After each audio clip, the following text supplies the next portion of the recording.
नमस्कार, मैं हूं राहुल गौतम और आप देख रहे हैं अनहर्ड इंडिया। आज हमारे साथ हैं doctor Ram Puniyani. Eminent historian है और मिडिवल इंडिया में एंशियंट इंडिया पर सबसे ज्यादा रेप्यूटेड वॉइस अगर मैं कहूं इंडिया में तो वो डॉक्टर राम पुनियानी साहब हैं। डॉक्टर पुनियानी साहब, थैंक यू आपका जुड़ने के लिए। डॉक्टर साहब, एक जो सबसे बड़ा जो एक नैरेटिव हम देखते हैं जो पिछले कई सालों से चलाया जा रहा है कि काफी लोग, काफी so called lower caste people या दलित जिनको हम अब कहते हैं, वो लोग क्योंकि वो लोग सबसे ज्यादा गरीब थे या फिर आउट ऑफ फियर वो लोग सबसे ज्यादा कन्वर्ट हुए मुस्लिम धर्म में। और जो मुस्लिम धर्म का जो प्रसार प्रचार हुआ इंडिया में, वो सबसे ज्यादा इन्हीं लोगों की कन्वर्जन की वजह से हुआ। क्या ये सच है? क्या किसी हद तक? देखिए, इसको थोड़ा हमको गहराई में देखना पड़ेगा। ये ऊपरी तौर पर इस प्रकार की गलतफहमी, भ्रांति, मिसकंसेप्शन कई लोगों ने फैलाया है। अब आप देखिए कि भारत में जो धर्मांतरण हुआ है उसकी अगर हम जड़ों पर जाएं तो सबसे पहले आप देखेंगे कि सबसे पहले जो लोग मुसलमान बने वो नॉर्थ ईस्ट में, नॉर्थ वेस्ट में नहीं बने। मुसलमान राजा नॉर्थ वेस्ट से आए। तलवार की बात, डराने की बात अगर होती तो नॉर्थ वेस्ट से शुरू होती। पर आप देखिए कि सबसे पहले जो इस्लाम आया भारत में वो 7वीं शताब्दी में केरल के मलाबार तट पर आया और उसके एक प्रमाण के रूप में वहाँ चेरामन जुमा मस्जिद खड़ी है। और होता क्या था कि अरब व्यापारी वहाँ आते थे और वो वहाँ रहते थे। स्थानीय लोगों के मेल जोल से एक नए प्रकार के इस्लाम की शुरुआत हुई जो नवायत इस्लाम कहते हैं। मेवात में भी जो इस्लाम फैला, इसी प्रकार से अगर आप देखेंगे तो मेवात में भी जो परिवार हैं उनके नाम मुसलमान हैं और उनकी जो वंशावली, फैमिली लीनिएज बनारस के इलाहाबाद के पंडों के पास है। बहुत सारे हिंदू रिचुअल वो फॉलो करते हैं और उसमें ये बात है। अब दूसरी बात रही कि ये भारत में इस्लाम किसने स्वीकार किया और क्यों स्वीकार किया। तो कोई एक तरीका तो किसी भी धर्म के फैलने का नहीं होता, ये बात पहले हम क्लियर कर दें।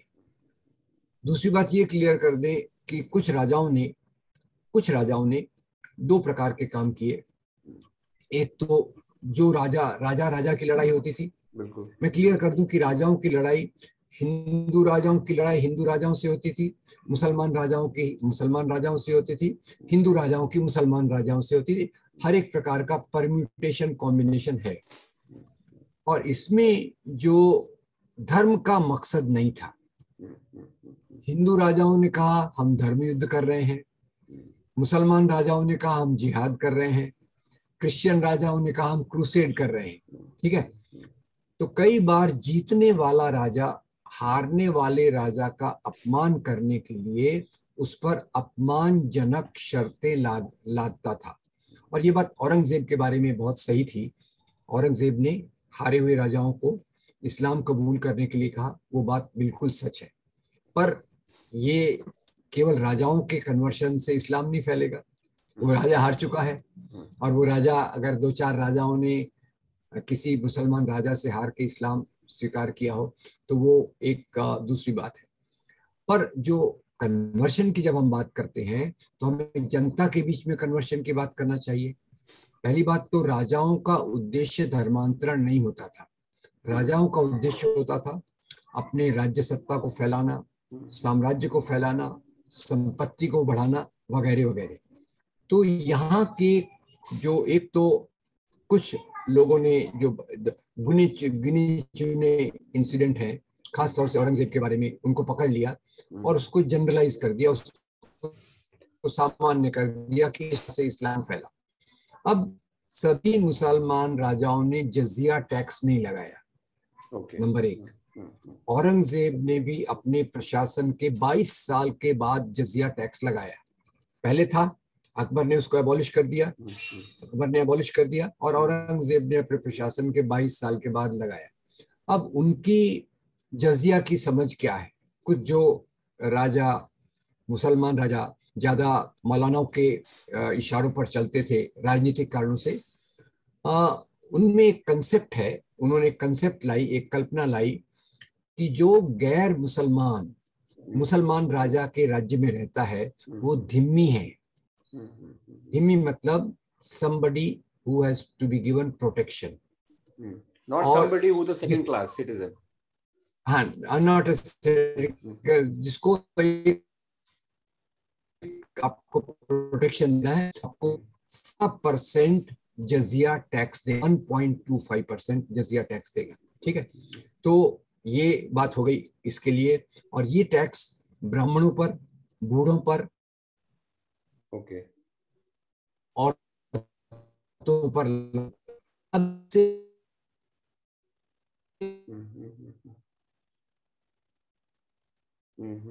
मान बनेगा, ये कल्पना करना गलत है। 2.5% है।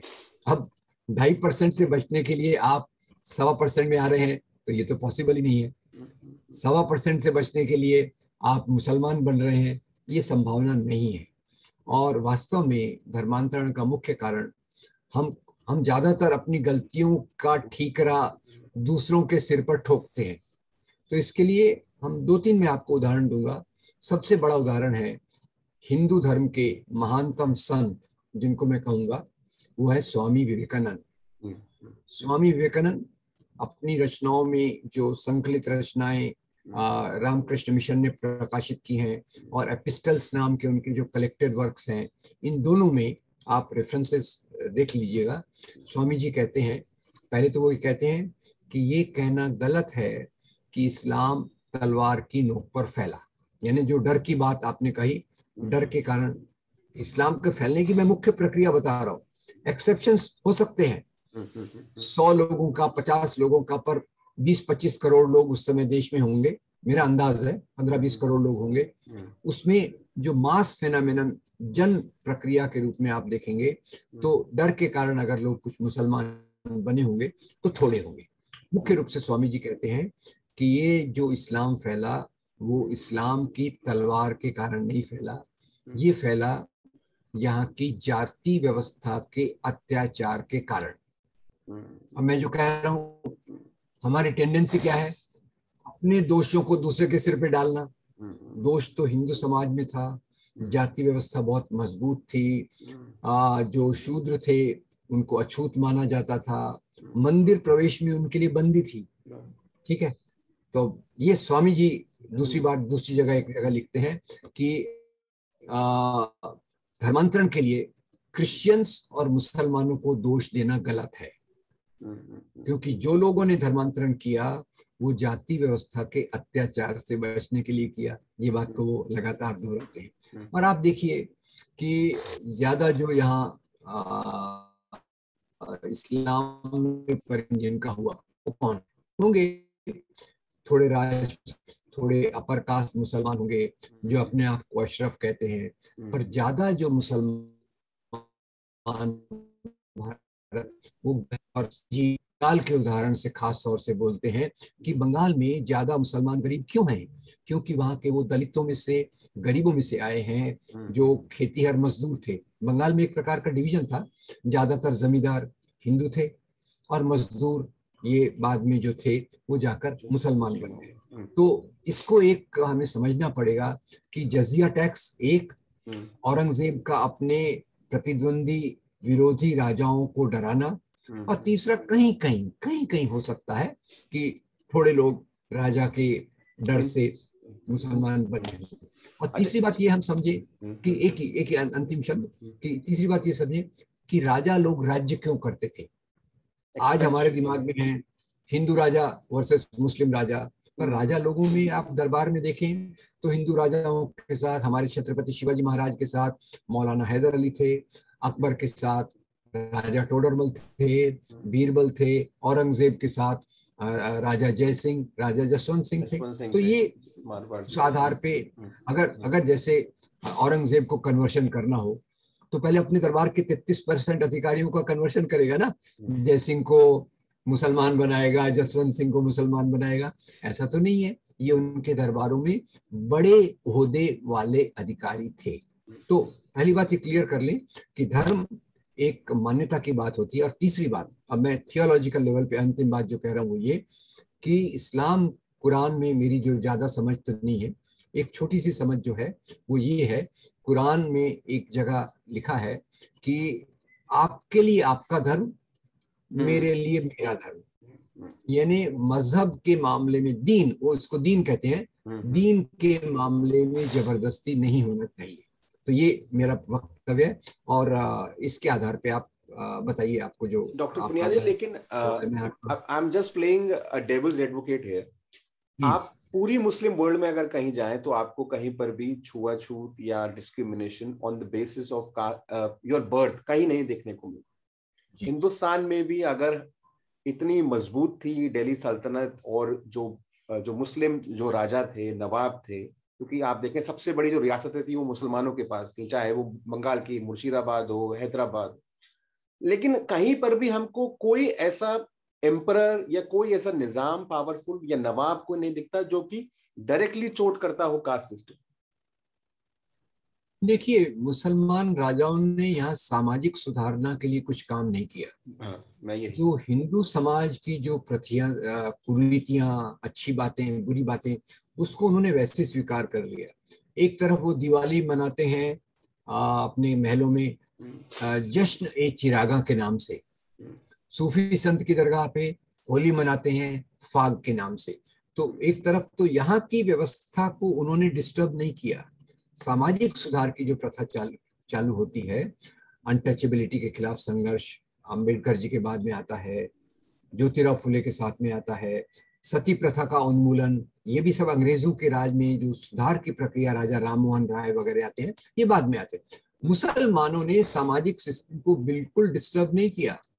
और उनके एडवाइजर्स में बहुत सारे ब्राह्मण होते थे, ये आप याद रखिए कि कई बार वो ब्राह्मणों से, अब हमारे महाराष्ट्र में कहानी है, शिवाजी महाराज और एक मुस्लिम नवाब की लड़ाई थी। तो मुस्लिम नवाब ने ब्राह्मणों को इनवाइट किया कि आप मेरी विजय के लिए यज्ञ कीजिए, और वो ब्राह्मणों ने किया। जैसे जैसे नाई, बाल काटना नाई का धंधा है, पूजा पाठ करना इनका धंधा है, तो इन्होंने अपने हिसाब से किया। तो इसमें कोई हिंदू मुसलमान के आधार पे आज हम जो इतिहास को देखते हैं वो एक गलत तरीका है। ये तरीका अंग्रेजों ने यहाँ फूट डालो और राज करो की नीति लगाने के लिए किया, और आगे उसकी जड़ें इतनी मजबूत हो गई, हमने उसका काउंटर नहीं किया, उसका मुकाबला नहीं किया, तो चलता रहा। और एक संगठन ने अपनी शाखाओं के माध्यम से, शिशु मंदिर के माध्यम से, और आज आईटी सेल, आज तो बात कहाँ कैंसर के रूप में फैल गई है। तो वो चीज का क्योंकि मुकाबला नहीं किया गया। Hindu raja very 40 great, lakh WhatsApp group Muslim raja very bad. अब आप देखिए पाकिस्तान में इसका उल्टा है। पाकिस्तान में कहेंगे मुसलमान राजा ही महान थे, हिंदू तो कायर थे। तो ये दोनों जो धर्म के आधार पर राजा को देखने की बात पूरी तौर से गलत है। डॉक्टर साहब, जिस तरीके के कन्वर्जन के जो आरोप मुगल्स पे या मुस्लिम्स पर लगते हैं, वो सेम पैरामीटर हम अंग्रेजों पर नहीं लगाते जी। तो ऐसा क्यों है? क्योंकि आप देखें आज की डेट में इतना सारा कन्वर्जन के ऊपर बात होता है, मुस्लिम क्रिश्चियन मिशनरीज को लेकर बहुत सारी चर्चा होती है, काफी अनफॉर्चुनेट इंसिडेंट्स भी हुए, जैसे ग्राहम स्टेन्स के साथ में जो हुआ, कई मिशनरीज नन्स के साथ में उनके मर्डर्स हो चुके हैं। तो ये जो आरोप है, क्या ब्रिटिशर्स जब यहाँ पर आए उन्होंने कोशिश की कन्वर्जन की, और अगर की तो क्या रिस्पॉन्स था? देखिए, मैं आपको एक इसका रेफरेंस तो मैं भूल गया हूँ, मैंने ईपीडब्ल्यू में पढ़ा था, एक लेख था, और उसमें वो बताते हैं कि क्रिश्चियन मिशनरीज आपस में एक दूसरे को पत्र लिखकर कंप्लेन कर रहे हैं कि ये ब्रिटिश लोग, ब्रिटिश हमारे शासक, ये हैं तो क्रिश्चियन पर हमारे काम में मदद नहीं देते, पहली बात। और दूसरी बात देखिए, भारत में ईसाई धर्म करीब 2000 साल पुराना है। उधर ईसा मसीह हुए, उनके 50 साल बाद भारत में क्रिश्चियनिटी का विकास हुआ। और आज आपको पता है भारत में क्रिश्चियंस की संख्या 2011 की जनसंख्या गणना के अनुसार है 2.30। 2000 साल का ये जो काम है उसमें 2.3% ये क्रिश्चियन बने। और दूसरी आप बात कर रहे थे मुगल वंश की। हम्म। मुगल राजाओं को अगर यहाँ के लोगों को मुसलमान बनाता, कई मुसलमान राजाओं के क्रॉनिकलर जो उनके चारण भाट, उनके दरबार में रहने वाले लोग उनके बारे में लिखते थे कि हमारा राजा तो महान मुसलमान है, ये इस्लाम का प्रसार कर रहा है। गाजी पर है। वो इतिहास, वो एक चापलूसी वाली बात है। और कई मुसलमान राजा खुद के बारे में कहते हैं मैं इस्लाम को फैलाऊंगा। तो वो ऐसा है कि आप तलवार चला रहे हैं, आप अपना राज्य विस्तार कर रहे हैं, वो कोई इस्लाम के लिए नहीं कर रहे। वो आप, you want power, you want wealth, और खुद के जो उनके दावे हैं, हो सकता है वो कई बार दावे करते होंगे कि हम इस्लाम को फैलाने आए, नहीं तो 700 साल तक इनकी रियासतें रही। वो चाहते तो सभी लोगों को जबरदस्ती से मुसलमान बना सकते थे, तो फिर हिंदू कहाँ बचता। और आप देखिए पार्टीशन के समय भारत में, जो भारत अनडिवाइडेड भारत था, उसमें मुसलमानों का प्रतिशत था केवल 25% और ये प्रतिशत मेरे ख्याल से धीरे धीरे बड़ा होगा। कई दलित, और दलित भी जो मुसलमान बने वो राजाओं के प्रभाव से नहीं बने, ज्यादातर उन्होंने जो इस्लाम स्वीकार किया वो सूफी संतों के दरगाहों पर जाकर, उनसे आकर्षित होकर, उनके मानवतावाद को लेकर। सूफी संत तो यहाँ की पूरी परंपरा है, खाना पीना कपड़े त्योहार यहाँ का पूरा मानते थे, और उनके लिए किसी को कोई वर्जित नहीं था। मंदिर में शूद्र नहीं जा सकता, पर दरगाह में सभी का स्वागत है। इसलिए आप देखेंगे सूफी संत की दरगाह पे हिंदू भी जाता है, मुसलमान भी जाता है। और रामदेव बाबा पीर हमारे राजस्थान के जो हैं, एक बार मैं खुद राजस्थान में ट्रेवल कर रहा रामदेवरा था। धाम है बड़ा। जी, हाँ, रामदेव हाँ। अब मैं हैरान हो गया, मैं देख रहा हूँ कि जत्थे के जत्थे मुसलमान दिखने वाले लोग, हिंदू दिखने वाले लोग जा रहे हैं। तो मैं दोस्त को बोला ऐसी कौन सी जगह है, तो बोले रामदेव बाबा पीर।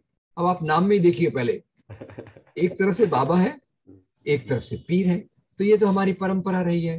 तो इन इन सूफी संतों के प्रभाव में आकर उन्होंने इस्लाम को स्वीकार किया। इसमें राजाओं का कोई एक, अब देखिए फिनोमिनन को जब हम देखते हैं तो उसकी मुख्य मुख्य आधार को देखना जरूरी है। एक्सेप्शंस के आधार पे हम नियम नहीं बना सकते।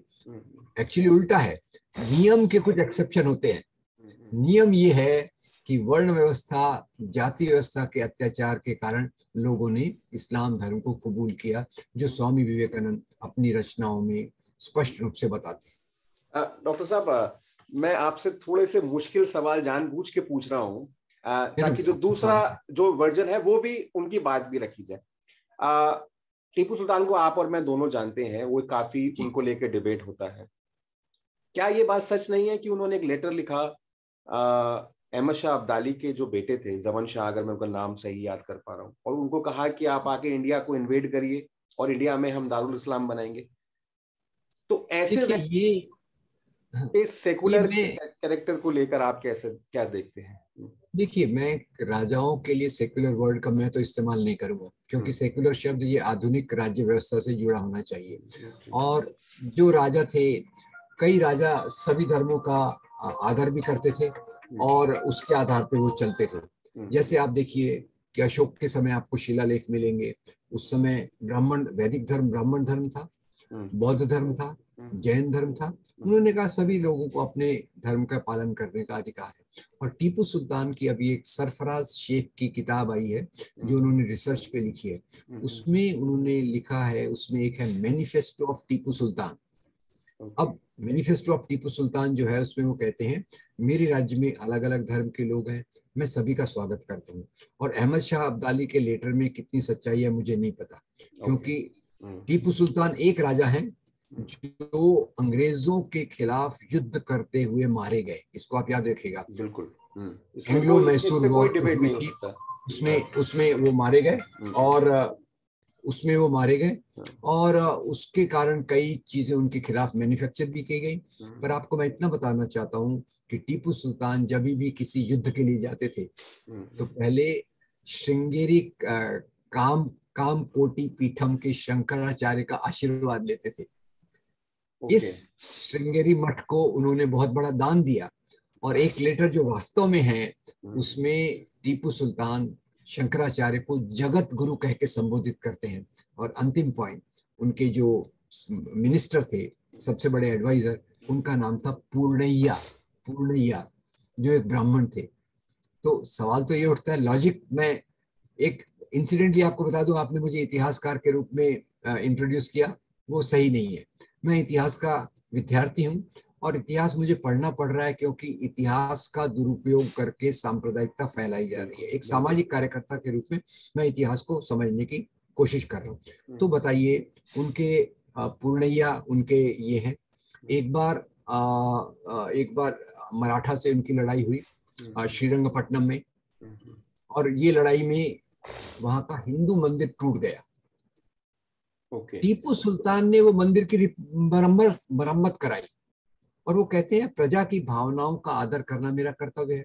अब टीपू सुल्तान के बारे में जो नैरेटिव बनाए गए, खास तौर से अंग्रेज सोर्सों के द्वारा बनाए गए, अंग्रेजों के, और अंग्रेज यहाँ भारतीय राजाओं में सबसे किसी के खिलाफ थे तो टीपू सुल्तान के थे। क्योंकि टीपू सुल्तान के ये पत्र मौजूद है कि जो उन्होंने मराठा राजाओं को लिखे, पेशवा को लिखा, और वो पत्र मौजूद है जो उन्होंने निजाम को लिखे। उन्होंने कहा कि अंग्रेजों के खिलाफ हमको इकट्ठा आना चाहिए, हम अपने मामले आपस में निपटा लेंगे, पर अंग्रेजों को यहाँ अगर हम आने देंगे तो हमारे ज्यादा खतरे की बात होगी। और यही बात उन्होंने कही। तो ये जो भी इस्लामिक राज्य वगैरह बनाने की बात, तो जब वो, अच्छा, और एक बात देखिए कि उनके राज्य में दशहरा, मैसूर में दशहरा 10 दिन तक मनाया जाता था। वो परंपरा आज भी मौजूद है और ये परंपरा वहां से चली आ रही है। तो अगर उनको लोगों को कन्वर्ट करना होता और उनका उद्देश्य होता यहाँ इस्लामिक राज्य बनाने की, तो ऐसी चीजों की तो लॉजिक, थोड़ा तर्क का इस्तेमाल करना हमारे लिए जरूरी है कि पत्र क्या है क्या नहीं है, शंकराचार्य जी का आदर, श्रीरंगपट्टनम के मंदिर का रिपेयर, पूर्णैया का उनके दरबार में होना, और उनका मैनिफेस्टो जो सरफराज शेख की किताब टीपू सुल्तान उन्होंने रिसर्च करके लिखी है, ये तो उनके दरबार के डॉक्यूमेंट्स हैं। उसमें कहते हैं मेरे प्रजा की भावनाओं की रक्षा करना मेरे राजा के रूप में कर्तव्य है और ये मैं करूंगा। ये जो थोड़ा पैराडॉक्स है, जो कॉन्ट्रडिक्शन आप देखते हैं, जैसे कि आपने अभी बात करी टीपू सुल्तान के बारे में, ऐसे ही हम देखते हैं कि बाबर के बारे में, जब बाबर जब खानवा की लड़ाई में जाते हैं तो वो उसको पूरा एक कम्युनल कलर देने की कोशिश करते हैं। उन्होंने अपनी बाबरनामा में लिखा हुआ है, उन्होंने लिखा है कि इसका मेरे को फायदा भी हुआ उस युद्ध के अंदर। लेकिन वो अपने जब बेटे को लेटर लिखते हैं, हुमायूं को, तो लिखते हैं कि आप गौकशी मत करना, आप मंदिरों को मत तोड़ना। हाँ, मंदिरों। तो ये पैराडॉक्स आप कैसे देखते हैं? देखिए, पैराडॉक्स का सवाल ये है कि हमें इतिहास को हम जब देखते हैं तो कुछ घटनाएं हैं, उसका इंटरप्रिटेशन हमारे हाथ में है। अब क्योंकि जो अभी तक के इतिहास का इंटरप्रिटेशन ब्रिटिश लोगों ने किया, ब्रिटिश लोगों ने थोपा और हिंदू राइट विंग ने पिकअप किया, वो राजा यानी उसका धर्म, तो इसके आधार पे लोग उसको इंटरप्रेट करते हैं। ये बात निश्चित है कि कई राजा अपने धर्म के गुणगान करते थे, उनके जो दरबार वाले थे वो भी गुणगान करते थे, पर जब हम सच्चाई देखते हैं तो कुछ और निकलता है। तो पहली बात मैं आपको बताता हूँ कि बाबर को भारत आने के लिए राणा सांगा ने इनवाइट किया था। राणा सांगा की योजना क्या थी कि बाबर आएगा, वो मिलकर हम इब्राहिम लोदी जो दिल्ली में राज्य कर रहा है उसको हरा देंगे, बाबर फिर चला जाएगा और राज्य मेरा हो जाएगा। बाबर आया, उसने राणा सांगा को हराया और फिर बोला मैं क्यों जाऊं भैया, मैं कहानी के रूप में कह रहा हूँ, मैं क्यों जाऊं भैया, ये भी ठीक है, काबुल में तो मेरे को इतना राज्य करने का चांस नहीं मिल रहा, यहाँ मिल गया तो मैं यहाँ तो सेटल हो रहा हूँ। तो उसको हम एक एक चीज को अगर लेके देखेंगे तो उसका आपने बहुत अच्छा उदाहरण दिया, ये उसकी वसीयत थी, बाबर की वसीयत आज भी नेशनल म्यूजियम में टंगी है। और बाबर को यही कहता है, इतनी अच्छी धरती पर राज्य करने का मौका हमको मिला है, पर यहाँ के ज्यादा लोग हिंदू हैं, हिंदुओं की भावनाओं का आदर करो, गौकुशी मत करो, मंदिरों को मत टूटने दो, क्योंकि ये हमारे लिए, हमारे राज्य के लिए अच्छा होगा। बीच बीच में वो इस्लाम का उपयोग कर लेंगे, इस्लाम के लिए अच्छा होगा। अब पर सवाल तो ये है कि उन्होंने भी कोई किसी प्रकार का धर्मांतरण के काम में न वो विश्वास रखते थे, न हुमायूं विश्वास रखते थे। और उसमें दूसरे उदाहरण भी हम देख लें, फिर अकबर को देखिए, वो तो सूले कुल की बात करता था, खुले खुल की बात करता तो था। एक तरीके से उनका एंटी इस्लाम या अन इस्लामिक एक कॉन्सेप्ट देने की बात होगी लोगों ने टेक्निकली। उसको हाँ लेबल किया, हाँ पर हाँ। उसने कहा यही यही ठीक है मेरा रास्ता। फिर दारा शिकोह को देखिए, दारा शिकोह की एक किताब, बहुत प्यारी किताब है जो सबने देखना चाहिए, उसका नाम है मजमा उल बहारेन। अब उसमें वो क्या आर्ग्यू करते हैं कि भारत एक महासागर है जो दो समुद्रों के मिलने से बना है। एक समुद्र का नाम है हिंदू धर्म, दूसरे समुद्र इस्लाम। तो अब ये देखिए, राजाओं का अपना अपना तरीका होता है। इस प्रकार के भी लोग रहे हैं और औरंगजेब सरी के लोग भी रहे हैं, या दूसरी घटनाओं को। अब हम एक घटना को चुन कर लेंगे तो दैट इज सेलेक्टिव हिस्टोरियोग्राफी, जो गलत है। हम बोलेंगे औरंगजेब ने काशी विश्वनाथ मंदिर को तोड़ा, पर हम ये नहीं बोलेंगे कि औरंगजेब ने पचासों मंदिरों को बड़े बड़े दान दिए। आसाम में गुवाहाटी का मंदिर है, कामाख्या देवी का मंदिर है गुवाहाटी में, फिर हमारे महाकाल का मंदिर है, भगवान कृष्ण का मंदिर वृंदावन में, उसको दान भी दिए। उसी ने गोलकुंडा में एक मस्जिद को भी तोड़वाया। तो ये सेलेक्टिवली अगर हम देखेंगे कि उसने विश्वनाथ के मंदिर को तोड़ा, यानी वो हिंदुओं के खिलाफ है। प्रशासन के 22 साल बाद वो जजिया लगाता है, वो हम पकड़ लेते हैं। शुरुआत में जजिया नहीं लगाता, वो जजिया लगाने का कारण भी था, उस समय उसका खजाना खाली हो रहा था। ओके। वो दिल्ली सल्तनत का विस्तार करना चाहता था दक्षिण में, दक्कन में। कितने सालों साल दक्षिण में रहा अपने राज्य का विस्तार करने के लिए, खजाना खाली हो रहा था, तो एक नया टैक्स उसने ठोक दिया। तो उसमें कोई उसको एक दृष्टिकोण से देखना गलत होगा। अंतिम सवाल, दो सवाल, मैं दो तीन सवाल छोटे छोटे रह गए।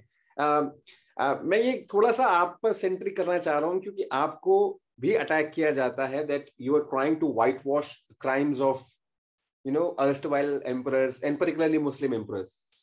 तो मैं जी कुछ आपसे ऐसे सवाल पूछ रहा हूं जो शायद वो लोग आपसे कभी अपॉर्चुनिटी उन लोगों को ना मिल पाए। जी जी जी जरूर। महमूद गजनी को लेकर आपने एक स्टेटमेंट दिया था कि जो वो सोमनाथ का मंदिर तोड़ा गया था, वो एक इट वाज बेसिकली लस्ट और greed for power and gold. और उसको आपने एक उसमें आपने सपोर्टिंग आर्गुमेंट ये दिया कि जब वो रास्ते में आ रहा था तो उसने लाहौर या पाकिस्तान में कहीं पर एक मस्जिद को तोड़ा था। तो ये मुल्तान आर्ग्यूमेंट, मुल्तान। हाँ मुल्तान के पास शायद। तो ये आर्ग्यूमेंट अब आता है कि राइट विंग नैरेटिव की तरफ से कि वो जो मॉस्क था वो अहमदियों का मॉस्क था, और वो तो जो किया था वो तो बिल्कुल ठीक किया था। मतलब अब गजनी। इसमें मेरी समझ बता दूं, मुख्य रूप से मामला हिंदू मुसलमान का है। जो नफरत फैलाई जाती है हिंदू मुसलमानों के आधार पे कहते बिल्कुल हैं, और बिल्कुल। वो कहते हैं वो शिया मुस्लिम मस्जिद ही इसलिए तोड़ी। अब ये तो उनके आर्गुमेंट को बचाने की कोशिश है, थी तो मस्जिद, है तो इस्लाम के अंदर, पहली बात। और महमूद गजनवी खुद क्लेम करता है कि मैं बुत शिकन हूं, यानी मूर्तियों को तोड़ने वाला हूं। उसको ये पकड़ लेते हैं राइट विंग वाले कि देखो मूर्तियों को तोड़ना था हाँ इसलिए हाँ हाँ। सोमनाथ आया। तो मैं सवाल करता हूँ, उसको मूर्तियों का तोड़ना था तो बामियान तो उसके गजना के पास था, और बामियान की इतनी जो लंबी बुद्धा की मूर्तियां थी, क्या उसने वो तालिबान के लिए छोड़ दी थी क्या? कि भाई उसको पता था तालिबान के लोग आएंगे, वो काम कर लेंगे। फिर रास्ते में आ रहा है तो वो तो पैदल ही आ रहा है, घोड़े पे आ रहा होगा या जो भी चल रहा होगा, उसके लिए कोई पुष्पक विमान तो अवेलेबल नहीं था, सॉरी फॉर दैट। वो तो जमीन के रास्ते से आ रहा था। अब रास्ते में मंदिर नहीं थे क्या? उसको मूर्तियां तोड़ना था तो रास्ते में मंदिर नहीं थे क्या? रास्ते में भी थे। अब लोग कह रहे हैं वो उसके रास्ते के बाहर थे। अरे भाई, आपको अगर तोड़ना है तो आप तो फिर बाहर जा, सोमनाथ भी तो आपके हाँ एरिया से हाँ। इतना दूर है। और क्योंकि इस मंदिर में संपत्ति के भंडार थे, 151 करोड़ की संपत्ति थी। अब लूटने वाला जो कह रहा है, आप उसके स्टेटमेंट को ले रहे हो, और उसके पीछे जो तर्क है, लॉजिक है, उसको आप डाउनग्रेड करना चाहते हो। इसमें किसी का डिफेंस का सवाल नहीं है। उसने सोमनाथ का मंदिर तोड़ा, और तोड़ा काहे के लिए? यहाँ इतिहासकार, जो मैं इतिहासकारों से सीखता हूँ, इंटरप्रिटेशन इज वेरी इंपॉर्टेंट। अगर उसके महमूद गजनवी के स्टेटमेंट पे हम जाएं, या हम घटनाओं को मिलाकर देखें कि उसने बामियान के बुद्धा को नहीं तोड़ा, रास्ते के मंदिरों की मूर्तियों को नहीं तोड़ा, शिया मस्जिद, अब उसको आप शिया मस्जिद बोलना चालू करते, पर है तो मस्जिद। अगर मुसलमान है तो मस्जिद है, अल्लाह का घर है, तो उसने भी उसको तोड़ा। अब ये सवाल यही है कि इतिहास को घटनाएं वही रहती हैं, इंटरप्रिटेशन इंटरप्रिटेशन में कितना लॉजिक आप लगाते हैं, उससे आपको सही समझ मिलती है। और मैं मानता हूं कि इतिहास भी एक विज्ञान है, इट इज साइंस। और अगर आप उसको वैज्ञानिक तरीके से नहीं लेंगे, एक घटना वहां से पकड़ ली, एक राजा का स्टेटमेंट ले लिया, उसके आधार पे जब आप बताते हैं तो फिर वो हिंदू मुसलमान का मामला हो जाता है। और मुसलमान राजाओं का, मुगल्स का डिफेंस करके हमको क्या करना है? उन राजाओं को आज के मुसलमानों से जोड़ दिया गया है, जो गलत है। आज का मुसलमान औरंगजेब के क्राइम्स के लिए जिम्मेदार नहीं है, भाई द वे। अब उसको वो पहचान से अंग्रेजों ने जोड़ दिया, मुस्लिम्स, मुस्लिम किंग्स जोड़ दिया। तो इसलिए एक सामाजिक कार्यकर्ता के रूप में जो गांधी के रास्ते पे चलना चाहता है, मुझे इस बात को केवल एक वैज्ञानिक दृष्टिकोण देना है, जिसमें आप पूरा सभी 15 घटनाओं को देखो, एक घटना के आधार पे बात मत करो, और उसके आधार पे आप निष्कर्ष निकालो कि महमूद गजनवी खुद के बारे में जो कह रहा है वो सही है, या उसके पीछे और कोई सच्चाई है। बियॉन्ड द ऑब्वियस आपको जाकर देखना चाहिए। और ऑब्वियस में भी आप वही पकड़ते हैं जो आपको सूटेबल है। आप फिर उस मस्जिद तोड़ा तो कहेंगे वो तो शिया की मस्जिद थी, और रास्ते के मंदिरों को छोड़ा तो बोले उसके रास्ते में नहीं थे। ऐसा कई लोग मुझसे आर्ग्यू करते हैं, तो दैट इज देयर चॉइस। पर मैं मानता हूं कि इस्लाम की थियोलॉजी एक है, उसके उसमें तो कोई ये अलाउड नहीं है। बाबर की वसीयत हमने दूसरा देखा, और तीसरा का जो मुख्य, अब आप बताइए, 11वीं शताब्दी का राजा हर्षदेव एक स्पेशल का अपॉइंटमेंट करता है। ये कल्याण की राजतरंगिणी में आपको हाँ हाँ, मिलेगा, ये मैं उसका नाम है देवत पद्म। कि आप जो सोना चांदी की मूर्तियां हैं उसको आप उठा के लाइए और राज दरबार में जमा कीजिए। तो ये बातें, सवाल है कि हम एक ही पकड़ लेते हैं, महमूद गजनवी। राजा हर्षदेव की बात कीजिए, उसने क्यों तोड़ी मूर्तियां? तो दोनों में कॉमन क्या मिलता है? ये भी सोना लेके गया, राजा हर्षदेव भी सोना लेके जा रहा है, तो ये कॉमन चीज हो गई। ये भी राजा है, वो भी राजा है। उसमें राइट विंग वाले इसको हिंदू राजा बोल देंगे, उसको मुस्लिम राजा बोल देंगे, और उसके आधार पे चीजों को भुलाने की कोशिश करेंगे। तो मुझे कोई किसी से लेना देना, मतलब उस तरह से मैं मानता हूं कि धर्म का केवल एक ही उद्देश्य है, वह है समाज के लोगों में मोहब्बत की भावना, सद्भावना पैदा करना। और जब उसके आधार पे नफरत पैदा की जा रही है, तो एक कार्यकर्ता के रूप में इतिहास के मैं वैज्ञानिक पहलू को सामने लाने की कोशिश कर रहा हूँ, इतिहासकार न होने के बावजूद।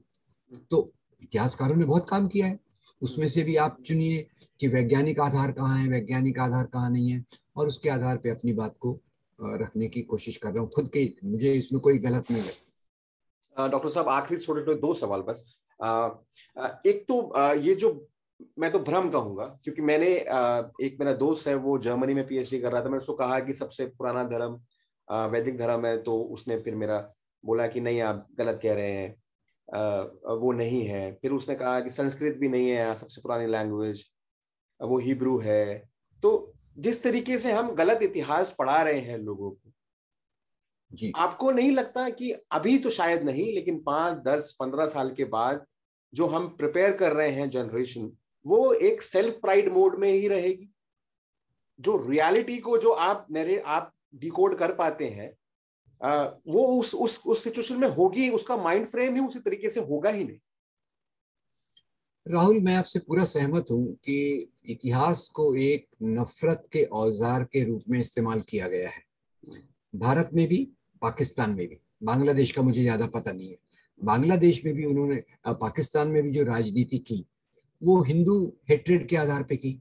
और उसका पाकिस्तान का आप हाल देख रहे हैं, पाकिस्तान का क्या हाल है वो, बिल्कुल बिल्कुल। मतलब it is it's not on the verge enviable, of collapse. It is not enviable. और यहाँ जो हमने शुरुआत की, सब सर्वधर्म समभाव के आधार पे, गांधी के मूल्यों के आधार पे, आप देखिए आज भारत में साइंटिफिक एज है, scientific institutions competing with the world, education, role models we have created, irrigation, public sector industries। आप बताइए कौन से जगह पे हम आगे नहीं है? अब 20 सालों से तो कुछ नया बन नहीं रहा, 7 सालों में तो कुछ भी नया है, पुराने को सिर्फ बेचने की बात कर रहे हैं। तो जो रास्ता नेहरू ने जिसकी फाउंडेशन रखी, नेहरू को मैं बहुत आलोचना कर सकता हूँ बहुत चीजों पर आज पीछे मुड़ के देखता हूँ तो देखता हूँ कि उन्होंने जो फाउंडेशंस रखी वो इस आधार पे रखी कि भाई आपके मुख्य, उन्होंने भी टेम्पल की परिभाषा की। हेलो, सबसे बड़ी बात, भाखड़ा नंगल बांध का उद्घाटन करते समय कहते हैं ये हमारे आधुनिक भारत के मंदिर हैं जिससे खेती की सिंचाई होगी। उसमें मैं ऐड कर दूंगा ये यूनिवर्सिटीज हमारे भारत के मंदिर है, वैज्ञानिक इंस्टीट्यूशंस हमारे भारत का मंदिर है। तो अब ये मंदिर की अपनी अपनी जो परिभाषा है उसके कारण थोड़ा एक समस्या तो जरूर हो रही है। तो मैं भविष्य को अच्छा नहीं देखता अगर हम इस इतिहास का मुकाबला नहीं कर पाए, और क्योंकि हमारे पास साधन सीमित हैं, हम ज्यादा लोग इसमें आज तक फोकस नहीं किया। एक संगठन 95 ईयर्स से लगातार इस प्रकार के इतिहास को कर रहा है, और उसके मुकाबले में गांधी ने अपने आंदोलन से ये बात लोगों तक फैलाई, नेहरू ने अपने काम से फैलाई। उसके बाद लोगों में के बीच में काम करने वाला है कौन जो कबीर सरीका लोगों को जोड़े, निजामुद्दीन औलिया सरीका लोगों को जोड़े, या गांधी और मौलाना आजाद सरीका जो संदेश थे उसके बाद ऐसी बातें हुई नहीं। तो आज मुझे पहले से ज्यादा लग रहा है कि अगर हम एक आंदोलन जो सद्भावना का हो, इतिहास की सच्चाई के आधार पे हो, और मानव समाज की असली मुद्दों के आधार पे हो, असली मुद्दे रोटी कपड़ा मकान बिजली सड़क पानी शिक्षा स्वास्थ्य नौकरी और हमारे इज्जत, इस आधार पे एक आंदोलनों की जरूरत है और हम सबको काम करने की जरूरत है ताकि हम एक बेहतर समाज बना सकें। एक मैं आप आखिरी सवाल, सब लोग डिस्कस करते हैं प्रॉब्लम्स जो हम जानते हैं कि हमारे यहाँ पे साइंटिफिक टेम्पर डेवलप ही नहीं हो पा रहा है because we are living in glorified past. आपको नहीं लगता कि people like you, other credible historians, they should come together, pool in resources so that we could counter the narrative, the vicious narrative जो सड़क पे चल रहा है। रोज सुबह शाखा लगती है, वहां पर एक दूसरे के कान में क्या क्या फुसफुसाते हैं कि 4 बीवी 40 बच्चे रखते हैं। मैं तो आज तक लाइफ में कभी किसी मुसलमान से ना मिला हूं जिसकी 4 बीवियां हैं और जिसके 40 बच्चे हैं। आई एम श्योर आप भी नहीं मिले होंगे पूरे जीवन में। अगर आप जानते हैं तो आप मेरी बात करा दीजिएगा कभी भी, जिसके 4 बीवी हो और 40 बच्चे।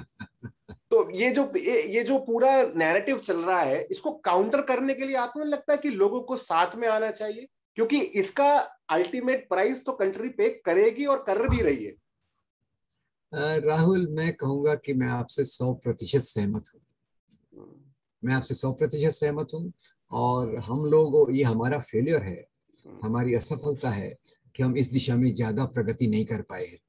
पर अभी कई दोस्त लोग जो यहाँ हैं, जो विदेशों में भारतीय कंसर्न के लोग हैं, वो साथ साथ आ रहे हैं और ऐसी कोशिश हो उसकी बात कर रहे हैं। एक बात हो रही है कि हर एक मोहल्ले मोहल्ले में गली गली में हमारे जो कार्यकर्ता हफ्ते के हफ्ते फिल्म क्लब चलाएं, सांस्कृतिक कार्यक्रम करें, श्याम बेनेगल की जो सीरीज है भारत एक खोज उसको दिखाएं, और जो एक सही संदेश समाज में दे। ऐसा गली गली मोहल्ले मोहल्ले में हजारों जगह पर इसका ऐसा काम शुरू होना चाहिए। उसके लिए कोशिश, विचार आया है। इसको वास्तविकता में बदलने के लिए बहुत मेहनत लगेगी, और आपके जैसे चैनल्स इस काम में जितना मदद कर सकें उतना बहुत अच्छा होगा। कोशिश चालू है, पर मैं अपनी असफलता भी मानता हूँ कि हम वो काम नहीं कर पाए जिसकी तरफ आप इशारा कर रहे हैं। और अभी कई लोग सोच रहे हैं कि हमें इस प्रकार की कोशिश करना चाहिए, और मैं उम्मीद करता हूं कि वैसी कोशिश होगी और हम अच्छे रास्ते पर चलने की एक शुरुआत करेंगे। थैंक यू डॉक्टर पुनियानी, आपने समय दिया अपना। It's been a pleasure. I have been watching your videos for like past 4-5 years and it's no less than a dream come true for me also. And thank you Dr. Saab for joining us. Thank you. I'll be sending you the link for the same on your WhatsApp. Okay, thank Rahul. you. Good night, sir. Good night. All the best to your channel. Thank you, sir. Thank you.